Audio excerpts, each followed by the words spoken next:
We have a brand new book, the book of Devarim, the book of Deuteronomy. It's Parshas Devarim. This is the Parsha Podcast.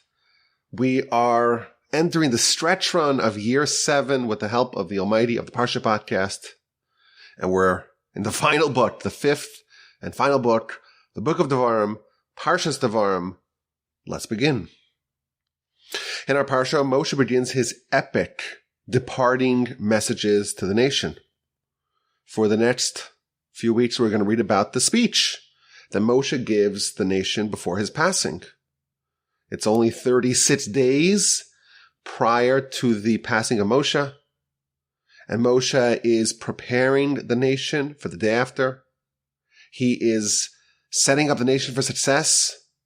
And this is the message he wants to convey to his flock before he hands off the reins to Joshua. And he begins with a rebuke, with admonishment of the nation. They made several mistakes, of course, over the past of the previous 40 years. And Moshe wants to rebuke them on his deathbed, so to speak. But he does it using shorthand. He only hints at the nation's mistakes. He uses a word, and he invokes their complaints about the manna at the sea, if only we died, the sin with the daughters of Moab, the Korach rebellion, the golden calf. Moshe is using subtlety here to allow them to save face. He's reminding the nation of what they did. He is rebuking them for past behavior and trying to ensure that they don't make the same mistakes again, but he does it in a very gentle way. And that's how the Parsha and the book begin. And then he proceeds to explain the Torah with great clarity. This is really the theme of the book. Moshe has explained the Torah to his people, to his nation before he passes. He wants to set them up for success in the day after. In our Parsha, he retells many of the episodes of the previous 40 years. He begins at Sinai, in the aftermath of the revelation. It's time to go to the land. And he reminds the people of his own fallibility. He was not able to lead the nation alone. And the first thing he mentions in a more expanded fashion is the appointment of the hierarchical system, leaders of 10, of 50, of 100, of 1,000. He then recounts in detail the episode of the 12 spies, you recall, from the beginning of the book of Numbers. They're about to enter the land. They're under the impression that the conquest is imminent, and Moshe selects 12 spies, one from each tribe, to go scout out the land. They come back after 40 days with a report that scares the nation, and the nation rejects the land, and they're punished as a result, and they're condemned to spend 40 years in the wilderness. Moshe also reveals, this is what we discovered for the first time, that this episode, the one of the spies, condemned him as well to not enter the land. Instead, Joshua will lead the nation into Canaan. And Moshe then talks about the narrative of the wars on the east bank of the Jordan. He talks about what happened when we encountered Esav and Moab and Sichon and Og. Those are the lands allocated to the tribes of Reuven and Gad and half of Manasseh. And in next Parsha, the speech continues, and it begins with Moshe telling the nation of his impassioned pleas to be reinstated, to be granted permission to enter the land. Now, it's a fascinating parsha, very different tone and tenor than the previous books, and it's a fascinating study as to what Moshe tells us and how he tells it to us and what he emphasizes and what he omits. You may recall in last year's Parsha Podcast, we suggested an approach to explain why Moshe chose these particular themes, these particular stories of the narrative to begin his speech to the nation. Why does he focus on some things, expand on some things, and completely ignore other things? Now, if you happen to not remember last week's Parsha Podcast, I will confess. I have a confession here to make. I didn't remember the details of it either. I had to look at my notes, but I did look at my notes, so now I remember. It's just the way it is. It's been 50 weeks or so, 50 new Parsha Podcasts. Sometimes you forget what was said in the past. This week, I want to focus on the episode of the Spies. Of course, this is told in Parsha Shlach, and it's revisited in our Parsha. And it's really fascinating to see the different angle of the story as it's told now by Moshe on his deathbed. It does help us round out the story, fills in some of the gaps in the story. But it's fascinating. It's interesting to see what elements of the narrative are relayed now, 40 years later, almost 40, 39 years after the events happened, and what is relayed when the incident actually happened. So, for example, in the book of Numbers, when the episode of the spies was initially told to us, it starts off, God tells Moshe, go send for yourself people to go scout out the land. The people, the nation, they apparently had no role in initiating this mission. But here, look at chapter 1, verse 22. Moshe tells the nation, Vatekrevun elai kulchem, you all came to me, and you said, let us send men in front of us, and let them go scout out the land for us. And let them tell us what way to attack, what way to ascend, what cities to pursue. And after the people make the request, then Moshe agrees, it was good in my eyes, and we sent 12 men, one person per tribe. And the verse continues by describing their itinerary, how they went across the land, and they took from the fruit of the land. You recall perhaps that the fruit that they took from the land, they sampled from the land, it was extraordinary fruit. Back in chapter 13 of the book of Numbers, the verse tells us that they needed 8 people to carry a single cluster of grapes. One person carried a fig and one person carried a pomegranate. These were massive. Think of like one pomegranate, like a bowling ball or a beach ball. And a cluster of grapes, you have to have 8 people carrying it on poles. These were enormous fruits. And Rashi there tells us that Joshua and Caleb, they did not carry any fruits because they sensed that this unusual fruits perhaps would be used by the other spies to malign the land. But in our Parsha, this part of the story that they brought back some Canaanite fruit, that is mentioned again. And then we read in chapter 1, verse 25, Moshe is telling us that they took some fruits from the land and they brought it to us. And they said that the land that the Almighty is giving us is very good. Now, we discussed this in the past. The whole problem with the story of the spies was they said the land was bad. And the land devoured its inhabitants, etc. It seems like Moshe buries the lead over here. So we discussed that in the past.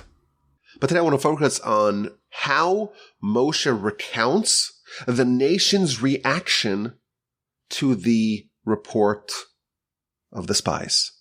Moshe tells the people, you refused to ascend. You rebelled against the word of God. And then in chapter 1, verse 27, Moshe tells them, you slandered in your tent, and you said, because the Almighty hates us, because God hates us, he took us out of the land of Egypt, and he wants us to be destroyed by the Amori nation. So this is something we didn't see yet up to this point in the Torah. When the spies shared their report about the land after 40 days, and they showed them the fruits, the nation believed them. And they refused to go, and they rebelled, and they slandered in their tents, and they made a very shocking accusation. It's unbelievable. They said that God took us out of Egypt because he hated us, and he wanted us to be slaughtered. This is an outrageous claim. The Jewish people, after the report of the spies, they said that the Exodus, when God took us out of Egypt with great unprecedented miracles and wonders, the 10 plagues, the death of the firstborn, the splitting of the sea, all those things that we would say are signs, sure signs of love. The Jewish people are saying, or they said in the aftermath of the report of the spies, that God took us out of Egypt because he hates us. It doesn't seem to be very compatible with the events of the Exodus. Of course, the miracles of the Exodus, that's not where it ended. In the wilderness, they had steady miracles, the defeat of Amalek, and they have water coming out of a rock, and they have daily manna and daily quail and the Sinai revelation. And somehow, a year and change after the Exodus, when the spies returned from reconnoitering the land, the people make this shocking statement that God took us out of Egypt because he hates us. Besinas Hashem osanu. Because he hates us. That is why he took us out. He took us out of Egypt because he hates us and wants us to be slaughtered. This is a very shocking statement, and it's totally inexplicable. We know that there's no hyperbole in the Torah. And Moshe is telling the nation, the Torah is telling us, that after the report of the spies, the Jews, the Israelites, slandered in their tents, and they accused God of hating them. And that the reason why he took us out of Egypt, it's because he hates us. So the first question we have to ask is, how is this at all possible? How can anyone view the Exodus as an act of divine hatred of the Jewish nation? Now, it's important to read Rashi here. Very, very interesting comments here in Rashi. First of all, Rashi tells us that when the Jewish people claimed, or they had a sentiment, that God hates us, God resents us, and that's why he took us out of Egypt, that was actually incorrect. This was a misrepresentation of the Almighty's attitude towards the nation. He doesn't hate us. He never did hate us. And he didn't take us out of Egypt because he hates us. Quite the contrary. He took us out of Egypt because he loves us. Continues Rashi. Aval atem sonim oso. But you hate him. And Rashi quotes a proverb. When you have a feeling towards another person, that is what you imagine that person has a feeling about you. So just keep track of what's going on over here. We have a verse. The verse tells us that the people said that God hates us. But Rashi tells us, no, the truth is that God loves us and loved us at the time. But we hated him. And the reason why we thought after the report of the spies, we thought that he hates us because we hate him. And we have this maxim, this proverb. What I think about someone else, that is what I imagine they think about me. The Jews hated God, and that caused them to think that God hated them, even though the truth is that God loved them. Now, this is all still very mysterious. We don't know why. We don't know why the nation hated God.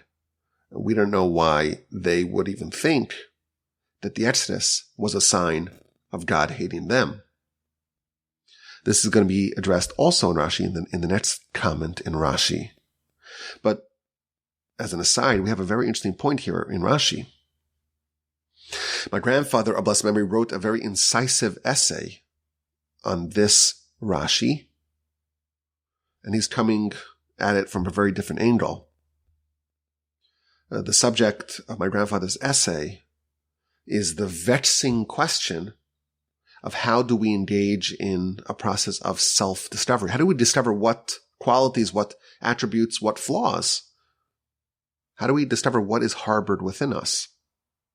It's really hard for us to find what really exists underneath all those layers. We're so deluded by self-deception. It's very hard for us to get an accurate read of the actual characteristics that exist within us. How do we discover it? This Rashi, where the Jewish people hated God And God loved the Jewish people, but the Jewish people thought that God hated them. This is one of the ways to discover. This is one of the processes that we can use to discover what really is within us. When you see what you project outwardly, you can invert that and discover what actually exists inside. If you want to discover what you have within, invert what you project without. Rashi here tells us that the Jewish people had hatred to God inside of them. They didn't know it.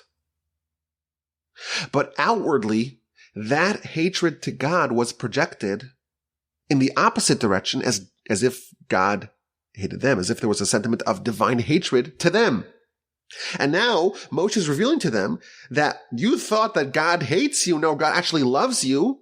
You hated him. The divine hatred that you assumed existed, it's totally imaginary. It's a reflection of your hatred of God. So one of the ways that we can engage in the very secretive art and science of self-discovery is to invert our projections. Interesting. But let's get back to the heart of the matter. Moshe is recounting the events of the previous 40 years, and he recounts the events of the spies. We have 12 righteous men sent to scout the land. And after their 40-day excursion, they return with a damning report, and that creates a chilling effect on the nation, and they are condemned to wander the wilderness for 40 years, 1 year per day of scouting. And now, at the end of the 40 years, Moshe is rebuking the nation, and he revisits this sin, and he reveals the nation's reaction with a new wrinkle. He tells them, you slandered in your tents, and you said that God took us out of Egypt because he hates us.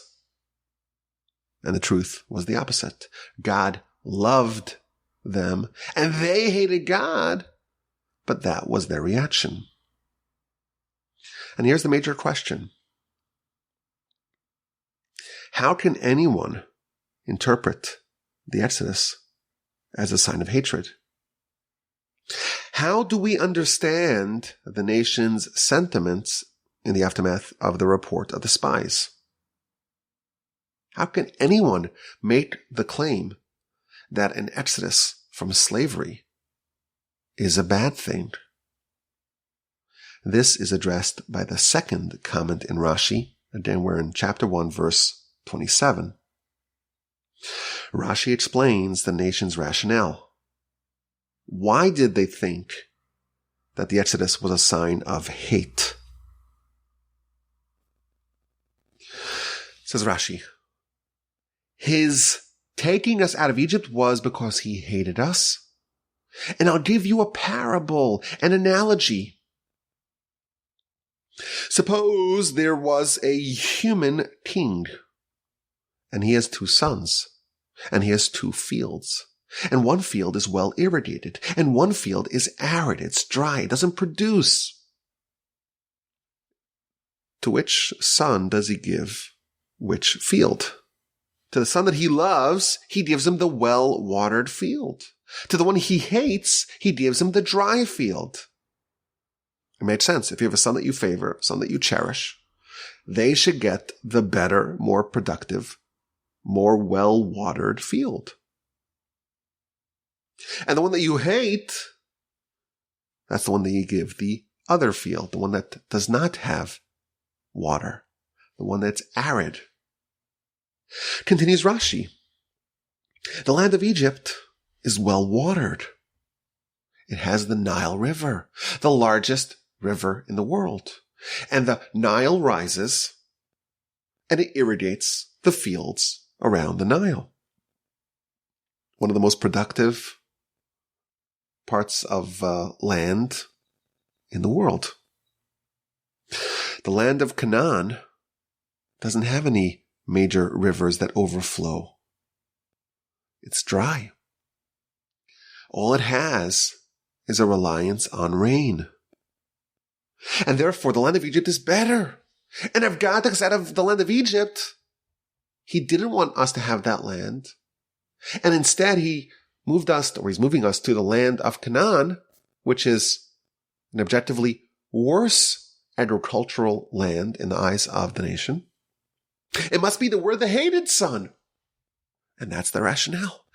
God took us out of the land of Egypt because he hates us. And he does not want us to have that wonderful land. That's Rashi's comment, chapter 1, verse 27. It's an amazing thing here.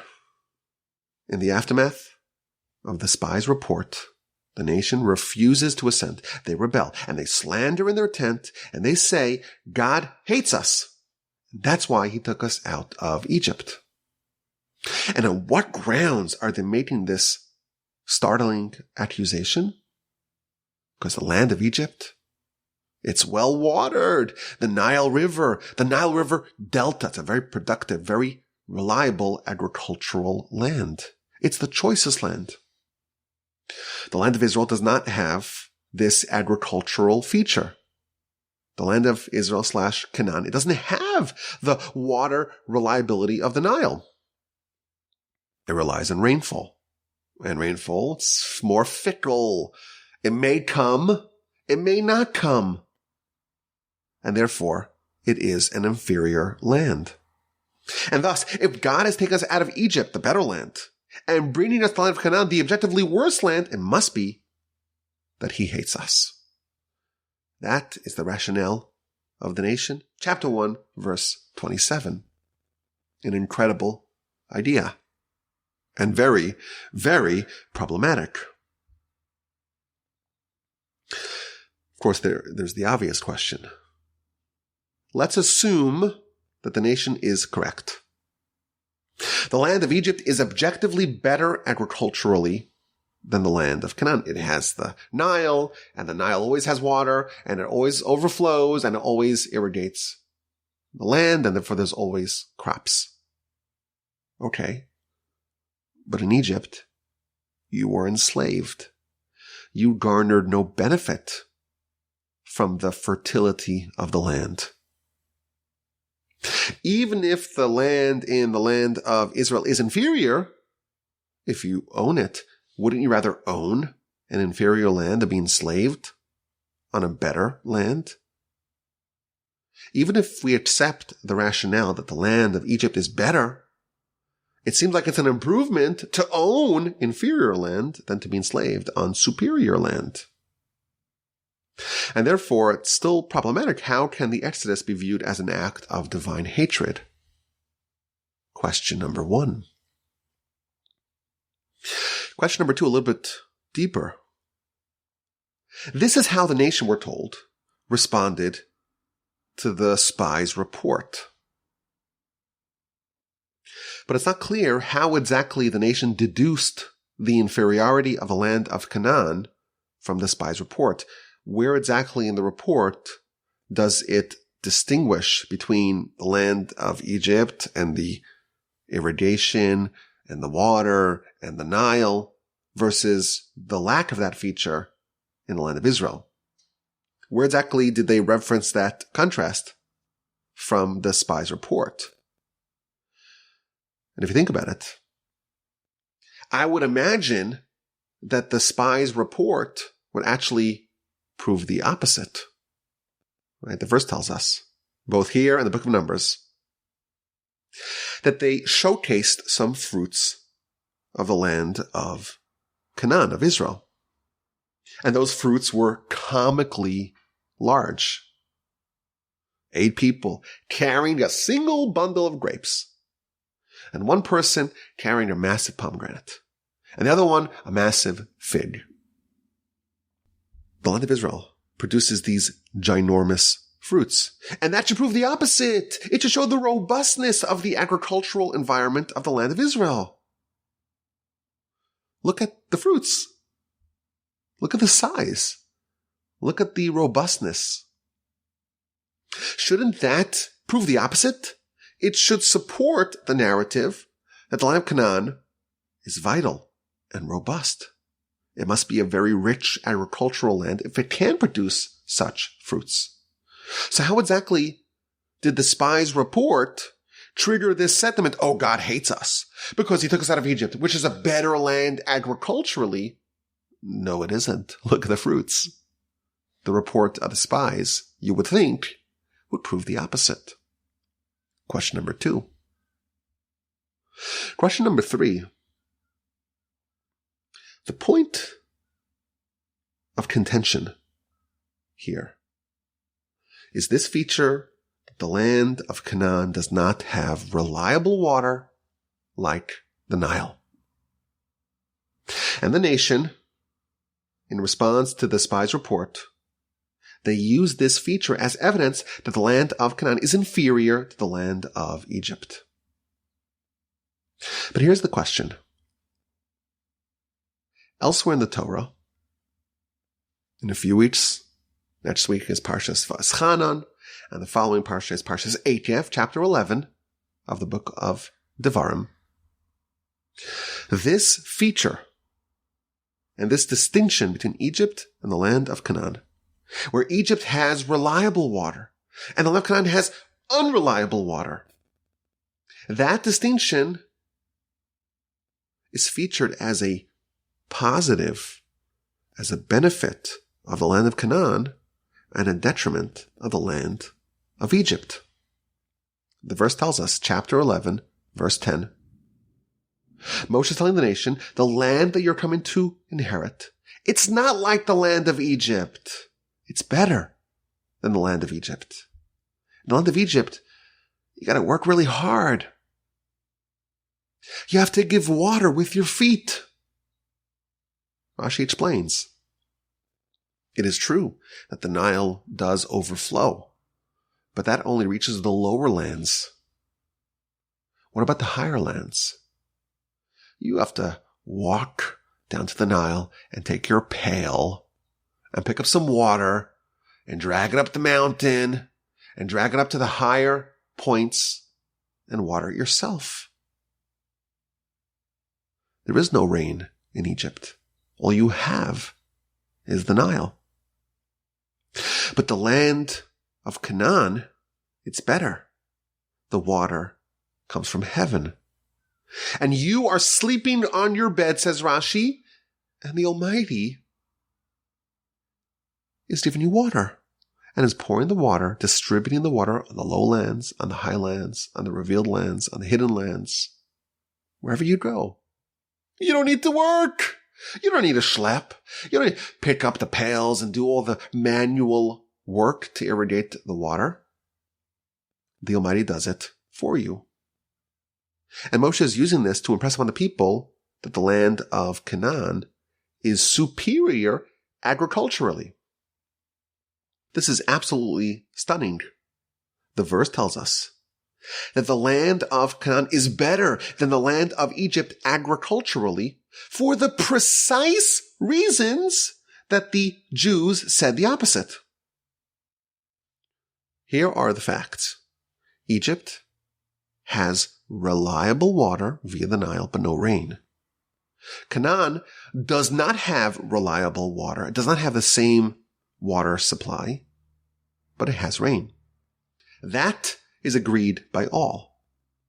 But how do we take that feature, that distinction? How do we overlay that on the question of which land is better?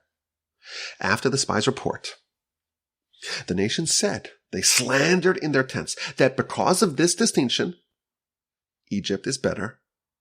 And the exodus from Egypt to Canaan is a sign of divine hatred. And the Torah and Moshe tells us the opposite.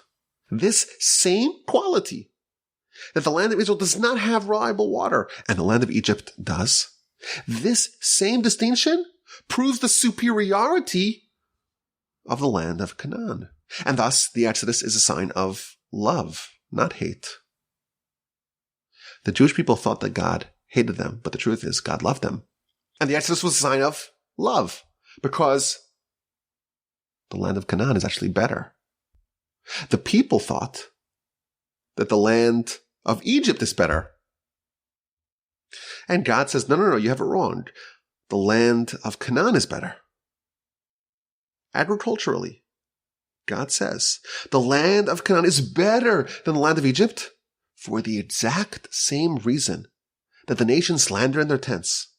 And they said that the land of Egypt is better. Actually, for that same reason, the land of Canaan is better. So we have a disagreement. We have the facts on the ground, the facts in the water are agreed upon. But God says that that fact proves that the land of Canaan is superior. And in the aftermath of the Spies report, that very same fact is used by the nation to say that the land of Egypt is superior. What is going on over here? So I want to suggest an approach. And I think this is an idea that's much more broadly applicable than just the subject of agriculture. It's something which gets to the heart of what we stand for as a nation.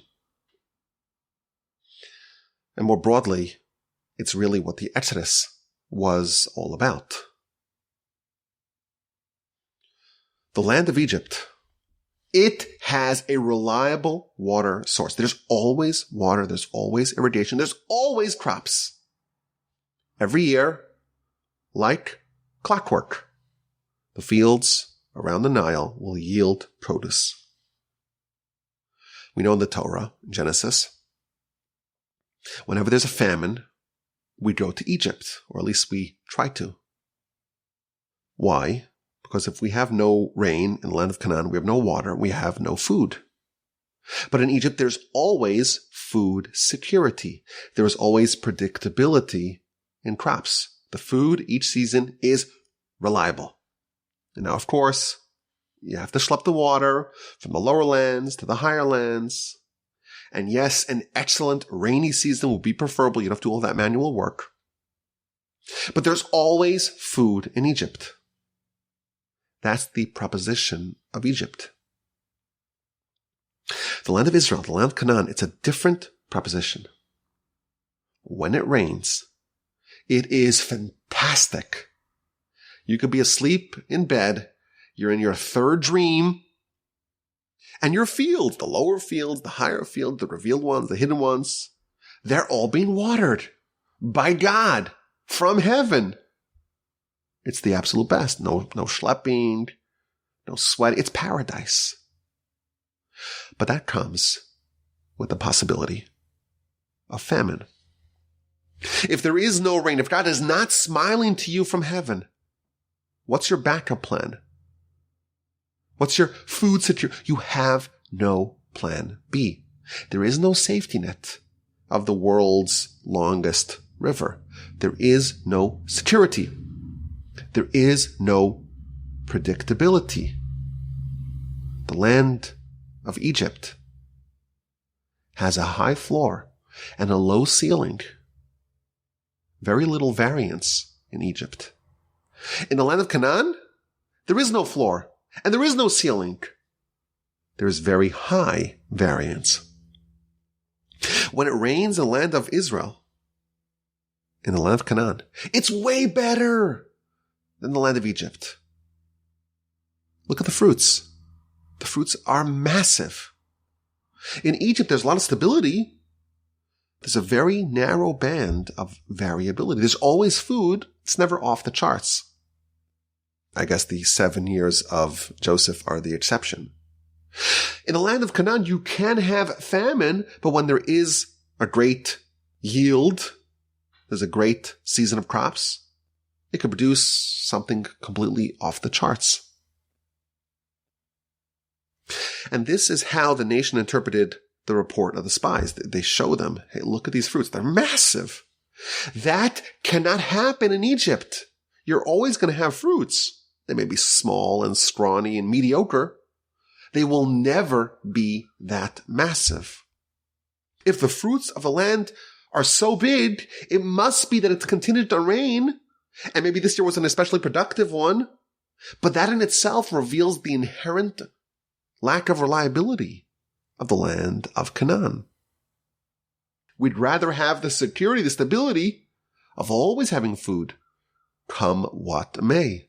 And they slandered in their tents. God took us out of Egypt because he hates us.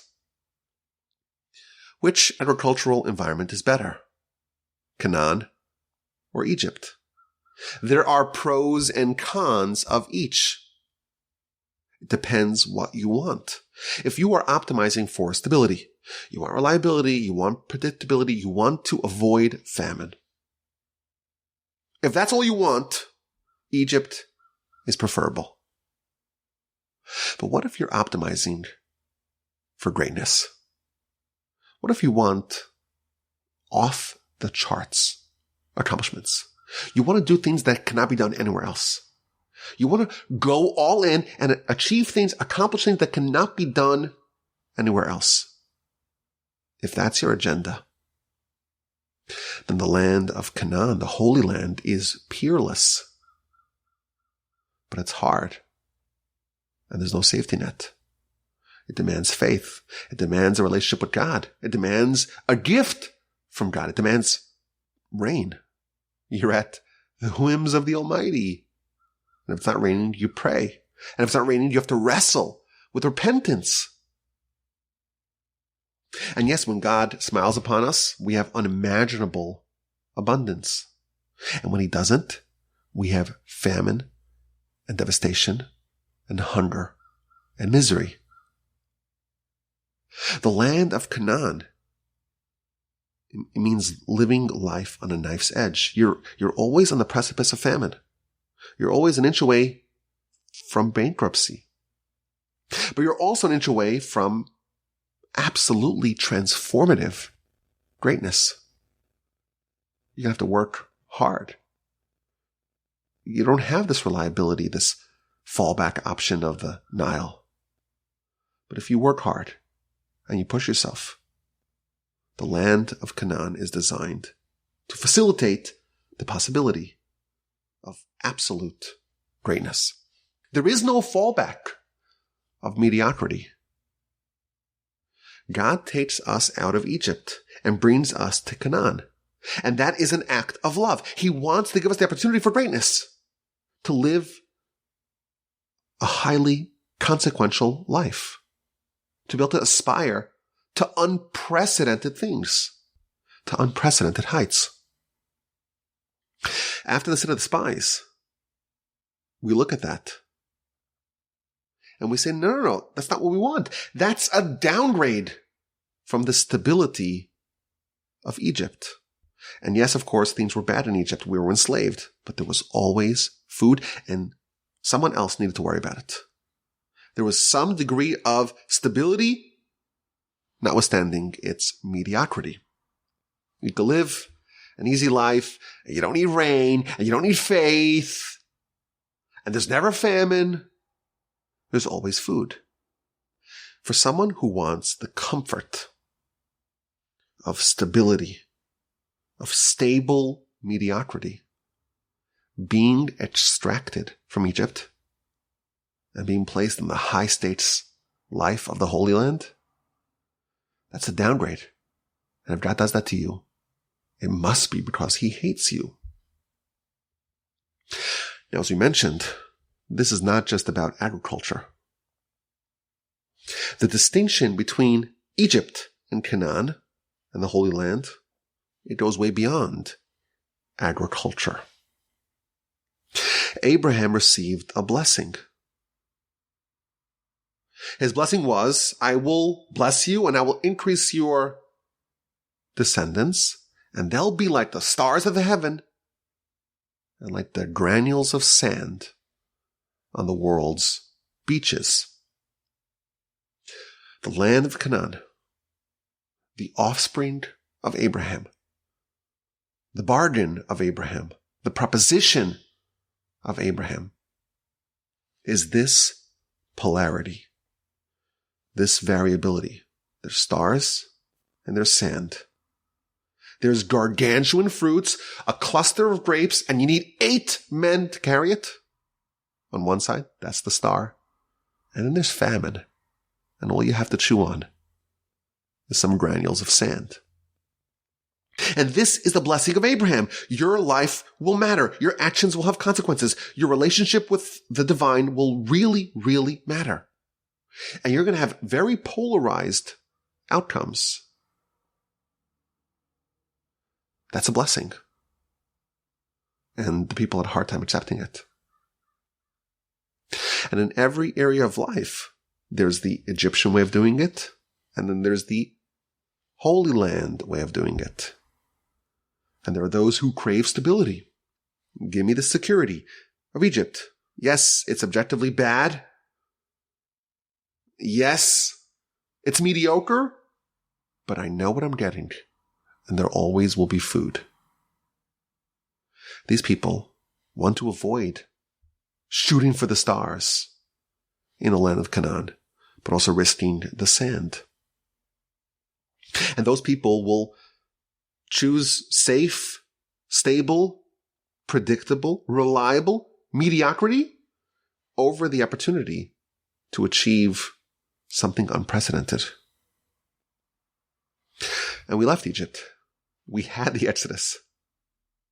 And the whole process of the Exodus, it's a transformation from the Egyptian way of life to the land of Israel way of life, to the possibility of unparalleled greatness. Yes, you're going to need to work really hard. You have to push yourself to the extreme. But taking us out of Egypt was taking us out of a life of stability, of predictability, of routine. You know what's going to happen. You don't have to worry about whether there will be water to irrigate the lands. In Egypt, we always knew where the food came from. We always knew how the day would end. We always knew how life would go. That we left. This is not the environment ideal for the descendants of Abraham. The Exodus was a transformation to a life of polarity, of stars and sand. Mediocrity is over. Stability is over. We left. Perhaps to our disappointment, but that's over. Think about what happened in the Exodus. This is not a mediocre night. The highs of the Exodus are coupled with the great risks, the potential downside. God is sweeping throughout the land, killing every Egyptian firstborn. And that's a sensational miracle. But if you leave your home, you don't paste the blood of the paschal offering on your doorpost, you are dead. Stars or sand. The splitting of the sea is great. But what was it like a minute beforehand? Where's the stability? Where's the safety? None of that. You're living on a knife's edge. And the highs are unprecedented and the lows are way worse than Egypt affords. For 40 years, Jewish people in the wilderness. It's a story of two extremes. If you're righteous, it's great. You're a star. If you're wicked, there's a very good chance you won't make it. 80% died in Egypt.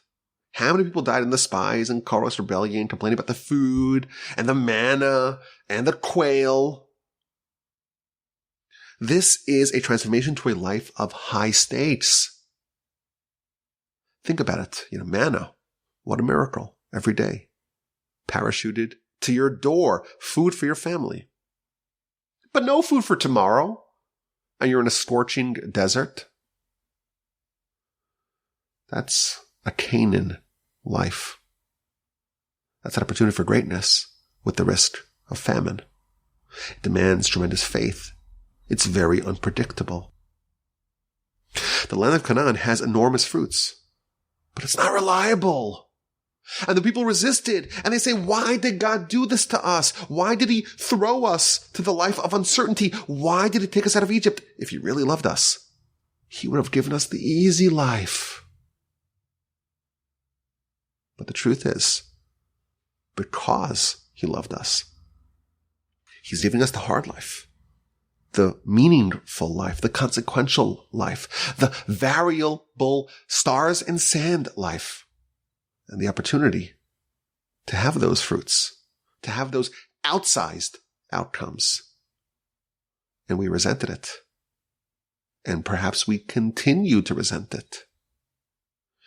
We often want predictability, stability.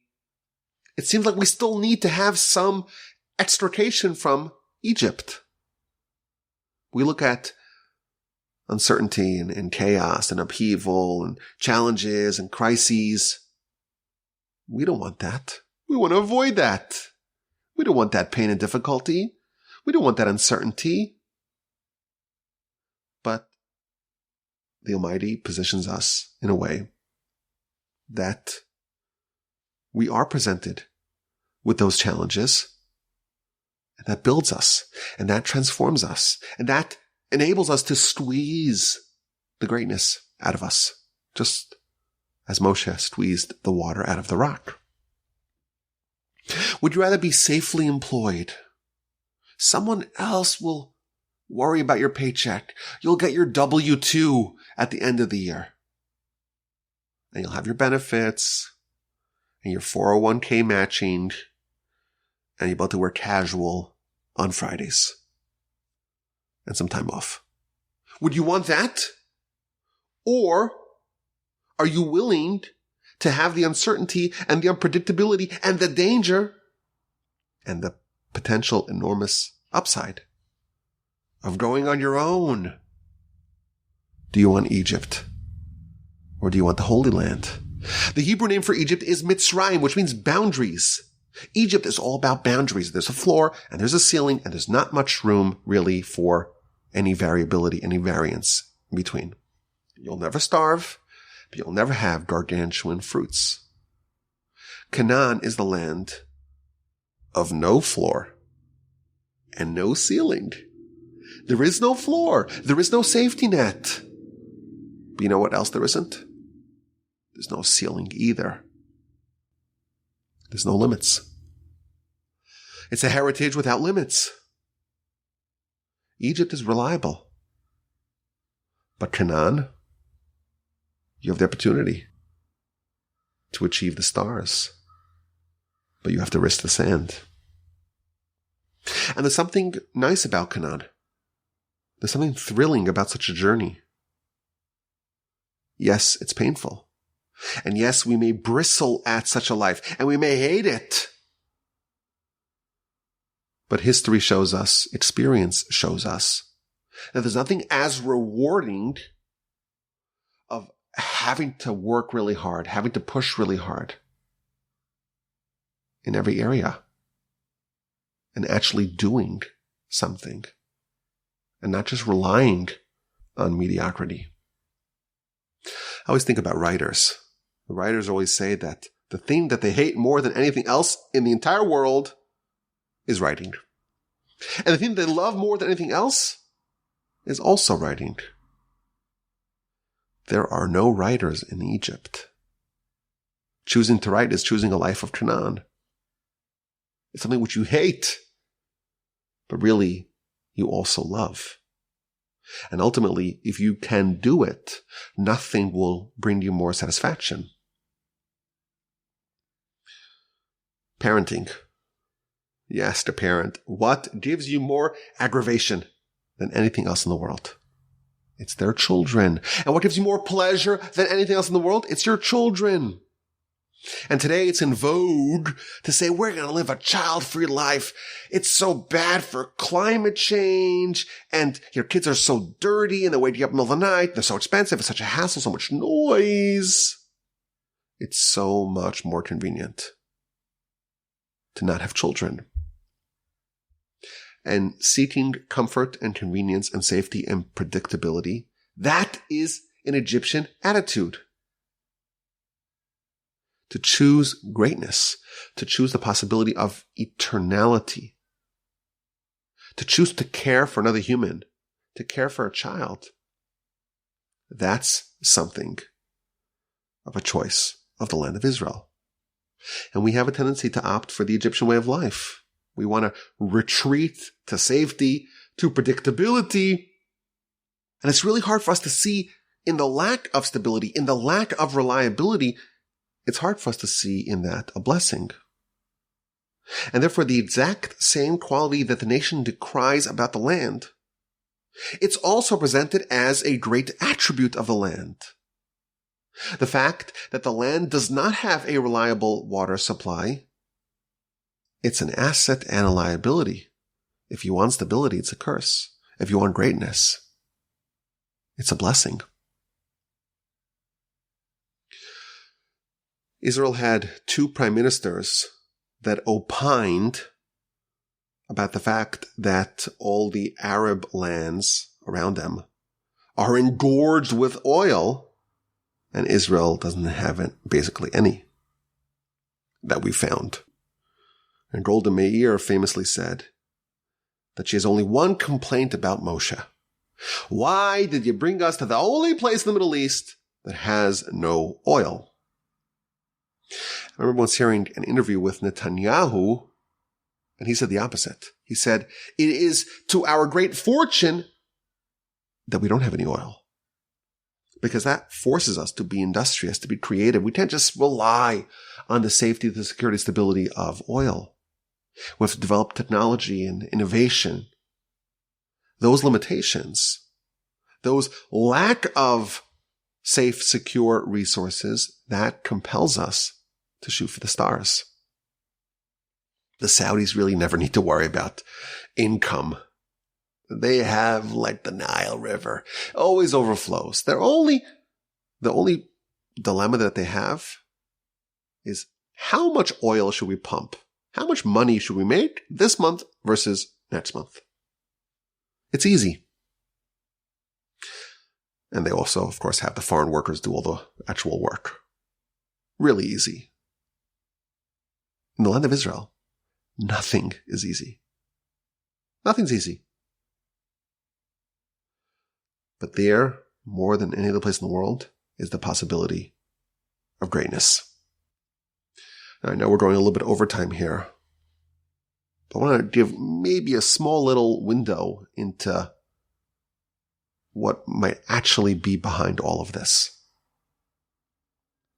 After the sin of the Garden of Eden, God dispensed punishment. Chapter 3, verse 14.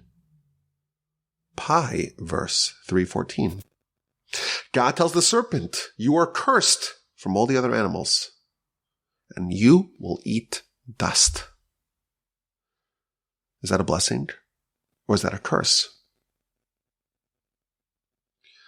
It's been asked, it's been observed, if you eat dust, you will never go hungry. Dirt is plentiful. You don't need any irrigation. You don't need any crops. You don't need any seeds. You need nothing. The snake, the serpent, is given a curse, then I'll never be hungry. Maybe that's a blessing. This, I think, is the root of the attitude of Egypt. Yes, the serpent never goes hungry, but he never has the opportunity to achieve greatness. And he'll never know the experience, the exhilarating experience of making something, of doing something, of achieving something, of unlocking something, of pushing yourself to the limits and maybe a little bit past your limits and discovering something sensational. He'll never have the experience of smashing your head against the wall, of having a breakthrough after countless aborted attempts, of witnessing your handiwork flourishing. And that's a great curse. And the truth is, we may all have some of the serpent living within us. We still crave stability and reliability. And although God loves us, we may hate him, and we may misinterpret things and think that he hates us. The serpent is the curse of Egypt. And that is what makes us hate God. And this serpent is something we still have within us. And this is what causes us to be hateful towards God. Adam is told that you have to work really hard to get your food. It's almost the opposite curse of the snake. The snake is told you'll always have easy food, and Adam is told you'll never have easy food. Is that a blessing? Or is that a curse? Adam's curse is only a curse because some of the venom of the serpent came along with it. Some of the venom of Egypt, of preferring the easy, mediocre life, was given to him as well. Adam needs to contend with the serpent that prefers safe mediocrity. But God, in his love, is telling us that that's actually for your benefit. He took us out of the mediocre comfort of Egypt because he loves us. He loved Abraham and blessed him with a life of stars and sand. Average is over. Safe mediocrity is not an option. We're living on the edge, and there's nothing that we can do about it. But now we appreciate it's actually a better life. It's a more meaningful life. There's more upside to it. The Talmud tells us a person prefers a single unit that they worked on more than 9 units that they get as a gift. Sometimes it's hard for us to see. But the hard life, the life with no floor and no ceiling, it's better. And we may feel otherwise. We may crave the comfort, the stability of Egypt, albeit with the limited upside. But that is only because we still have some of the venom of the serpent coursing within us. We're still trying to leave Egypt. We may hate it, but ultimately we have to realize that the Exodus, the choice to live a high-stakes life, that is for our benefit. Today we're not going to have a question at the end of the podcast for reasons that I cannot share with you right now on the podcast. If you want to know, you send me an email, rabbiwolbe@gmail.com. I appreciate your time and your attention. Hope you have a wonderful day, a splendid rest of your week, a terrific, uplifting Shabbos upcoming. And please God, with the help of the Almighty, we will talk again next week. My email address is rabbiwolbe@gmail.com.